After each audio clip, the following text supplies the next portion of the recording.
Coming up, I'll be speaking with Paul Maccabee, author of John Dillinger Slept Here. That's next on the St. Paul Forum.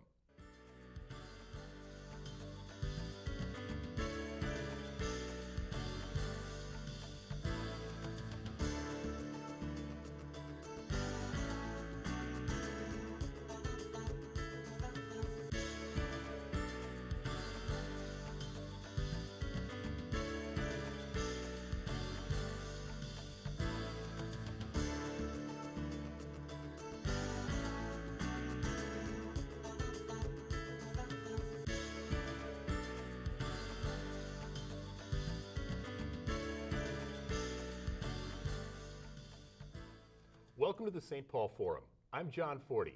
Along with Lisa Tabor, I'll be guest hosting during 2011 while regular host Mike Wassenaar is on sabbatical. With me today is Paul Maccabee, author of John Dillinger Slept Here. Welcome, Paul. Thank you so much, John. This is one of the most interesting history books in the history of St. Paul. You like gangsters. I love gangsters. There's going to be so much fun in this. Before we get to that, tell me a little bit about your bio. Where did you wake up into consciousness, and how did you arrive in our fair city? Absolutely. I started in Boston, fell in love with a beautiful Minnesota woman, former St. Paul Council member Paul Maccabee, became a journalist, an investigative reporter, and one day in the offices of the Twin Cities Reader, someone ran in and said, "The Godfather is dead. The Godfather of Minneapolis, Kid Can, is dead."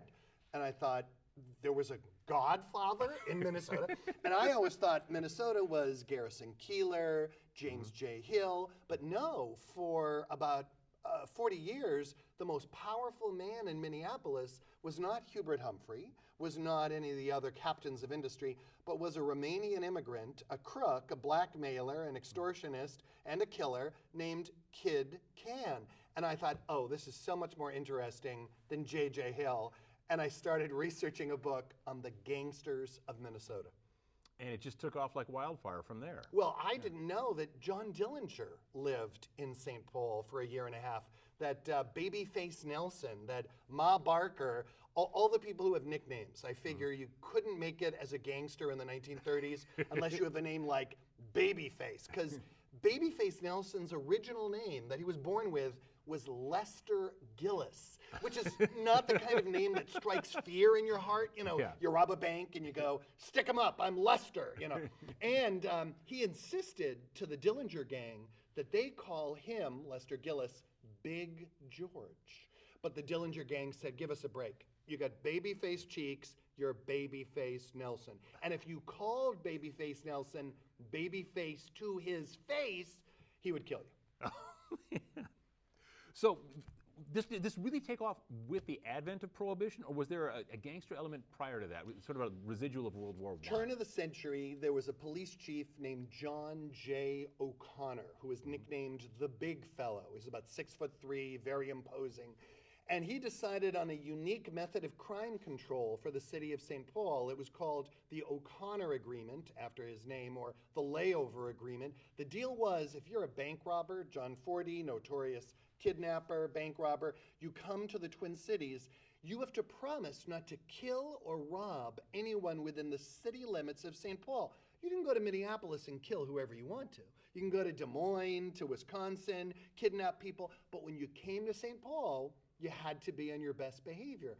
Well, as a result of that, virtually every major bank robber, assassin, and kidnap guy in America came to St. Paul. And it wasn't unusual to walk down University Avenue in St. Paul, right by where University and Lexington cross. It was a beautiful restaurant called the Boulevards of Paris. So you'd be eating your steak there, and there would be public enemy number one, John Dillinger, the most wanted man in America, 10 feet from you with his girlfriend, Billy Frechette, and to your right over here is Babyface Nelson. But you knew that you were safe because the fix was in between the crooks like John Dillinger and Babyface and the good cops of St. Paul. So apparently it was like seeing a celebrity, maybe like seeing O.J. Simpson, kind of a dark celebrity. And all these bank robbers were all over St. Paul. And the weird thing is, I thought that the good people of St. Paul couldn't have known that their cops had struck a deal with organized crime all over America. But what I discovered is in the official St. Paul Police yearbook, they described the deal they had with the crooks. And they said, and I quote, "As a result of our understanding with the criminal element, never before in our history have the streets of St. Paul been so safe," and I love this last part, "or the virtue of our women so assured." I love that. Police were looking out for the virtue of our women. That's right. Now, the reciprocity of this deal was then that when the feds telegraphed here and said, "Have you seen these guys?" They went, "We ain't seen nothing." Wanted posters pulled down. Yeah. There was no extradition. If you were a crook in the city limits of St. Paul and you kept your nose clean, you were totally safe. And you ask about Prohibition. Prohibition was big in the Twin Cities, but in St. Paul in particular for a couple of reasons. Beer needed clean, really good quality water. You have the Mississippi River.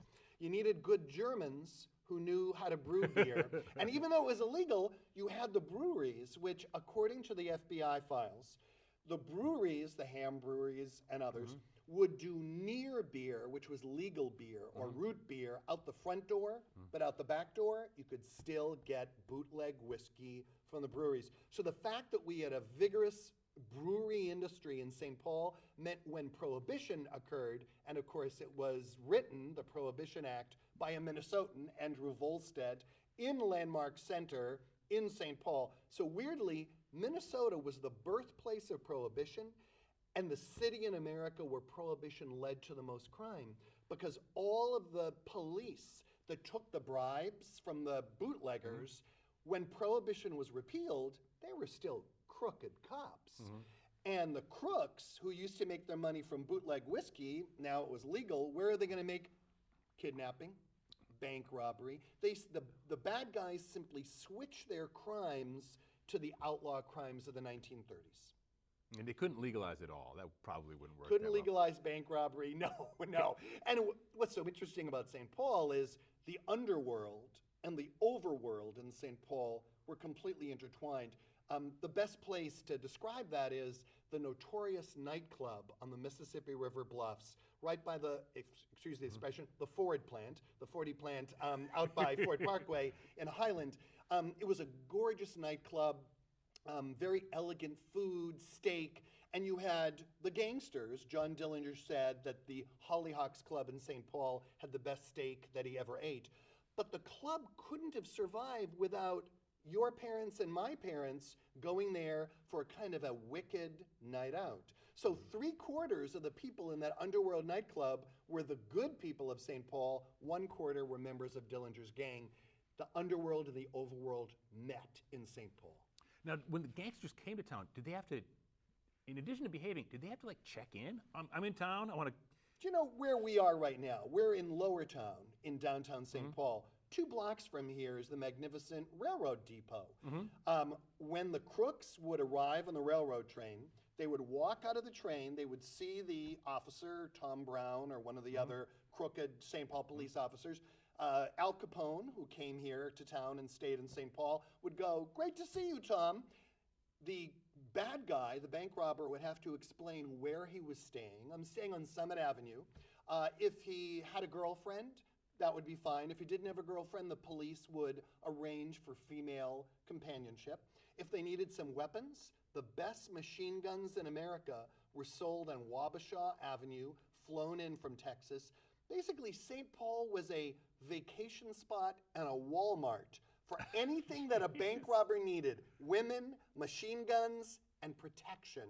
It was all here. But you're right. They had to tell the police who they were and where they were staying and what they needed. Now, how did the feds look the other way? I mean, they must have known something. The feds hated this. Okay, but why didn't they set up a way station at the train coming in and out of... I mean, I thought the gangsters came in and out by car. If they're coming in and out by train, it seems that's kind of a bottleneck. The feds could jump on it. But the police betrayed the FBI. Oh. I read in the book, you'll see the FBI files. And J. Edgar Hoover went nuts because he came that close to arresting the Barker Karpus gang, which was Ma Barker, who everybody remembers from the movies, and her boys, the Barker boys, and Alvin Creepy Karpus. You can't make it without a nickname like Creepy.